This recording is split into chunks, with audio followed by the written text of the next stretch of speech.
It was a fun one last night at Minute Maid Park. After a much-needed day off, the Astros offense finally came back to life in the fourth inning. They were down 4-0. Aledmys Diaz hits that grand slam. It was absolutely magical. And then Jose Altuve, Kyle Tucker contributing. And the Astros, like I said, win 7-5, game one of a 3-game series against the Rangers. However, this is a sports talk radio station, so we shall talk the sports. And there was no Trey Mancini in the lineup. No Chas McCormick. And a lot of people wondered about this. Joe Espada, of course, is the manager, quote unquote, right now. But Dusty Baker is still making the lineup, says he's at home recovering from COVID. And Espada, when asked about one specific decision, the fact that instead of putting Chas McCormick, who hits very well against lefties, against the Rangers starting pitcher, he said, I did not ask Dusty that. Dusty is apparently running the lineups. We do have a ton of confidence in Jake Meyer, so that's why he's penciled in there. And, you know, what's interesting, Martin Perez, a lefty for the Rangers, has been really good against the Astros. So the conversations are consistently going to be till the end of the year because of the Astros' lack of depth in the outfield. Why is Dusty Baker doing X, Y, or Z with the lineup? You noticed this last night before the game started. Trey Mancini's not in the outfield. Trey Mancini's not anywhere. There have been 7 games that Mancini's been a part of the roster. He has started in just 4 of them.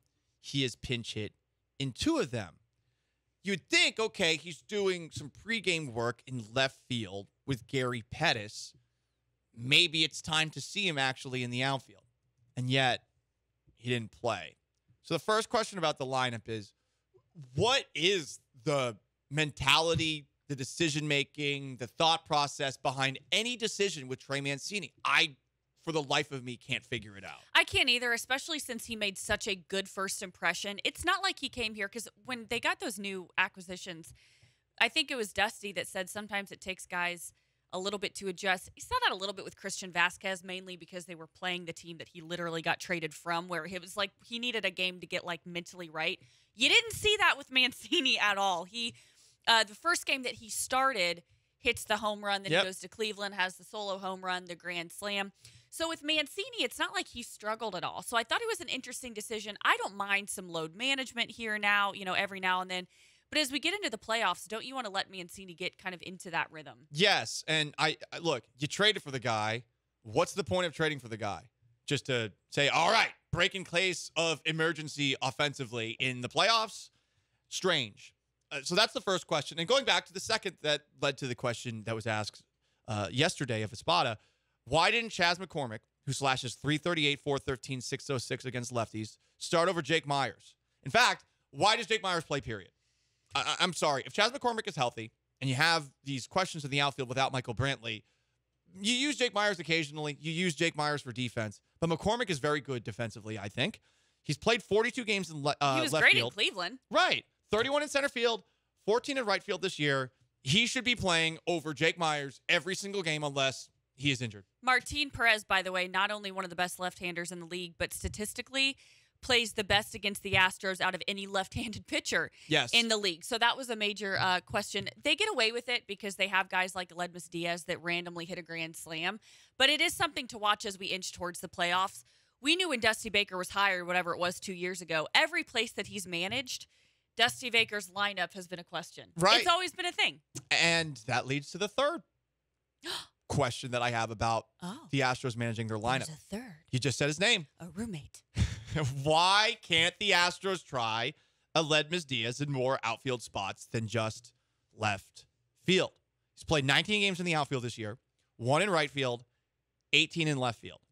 But in his last 26 games, he's 30 for 95, 10 doubles, 7 home runs, 8 walks, 14 strikeouts. Like, those are phenomenal numbers that he's had. I get that he can be your utility backup for just about... Utility unicorn is what we call him. He seriously is. He's been incredible. Like, center field's the only position he hasn't played this year, and catcher too. He's been incredible on that front this year. I don't think it's crazy to try him in right field. I mean, do you think that the guy's really slow or something like that? Do you think that he doesn't have the range, that he doesn't have the arm? I'd like to know the logic behind not using him here. You have won the American League West, like, going away. If you're concerned about overtaking the Yankees, you're like me, you're doing it for selfish reasons. Do you think that James Click has anything to do with any of this and that it's statistical number type deal? Maybe. That's just a I question, don't know. by the way. I have no idea. I don't know, but it does feel like Dusty Baker would have some sort of autonomy because of his seniority in baseball to make whatever lineup decisions that he is making. And I just think that right now the outfield is a very tricky situation, but more guys should be getting opportunities out there. Trey Mancini should be playing more. The idea of Aledmys Diaz in more than just the left field role should be thought about. And I just don't want to see Jake Myers anymore.